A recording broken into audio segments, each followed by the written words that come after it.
ఇవాళ అల్లు అరవింద్ గారు, దిల్ రాజు గారు 2 కోట్ల రూపాయలు ఇచ్చారు. గవర్నమెంట్ తరఫు నుంచి కూడా అమౌంట్ వచ్చింది.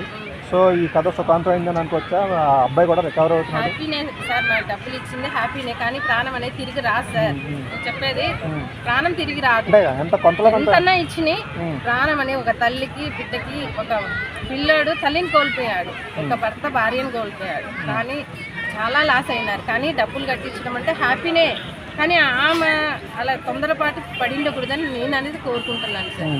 అంటే ఇది గుణపాఠంగా అందరూ తీసుకొని జనాలు కొంచెం జాగ్రత్తగా ఉండాలి. ఎందుకంటే ఈ మహిళ వల్ల 10 మంది చూసి అందరూ పిల్లల్ని కానీ తన కానీ వెళ్ళకూడిస్తారు ఎవరైనా. అంటే హీరోలు కూడా ఎటువంటి జాగ్రత్తలు తీసుకోవాలని అంటారు? అంటే హీరోలు కానీ అంటే సెక్యూరిటీ చాలా మెయింటైన్ చేయాలండి. చాలా మంది ఇక్కడ చూసుకొని లేడీస్ని అసలు రాని, ఫస్ట్ ఎంత ఫ్యాన్స్ అన్నా కొంచెం జాగ్రత్త. జెంట్స్ అయినా యూత్ అయినా ఎవరికైనా కానీ చాలా జాగ్రత్తగా, ఎవరికైనా ప్రాణంగా అలా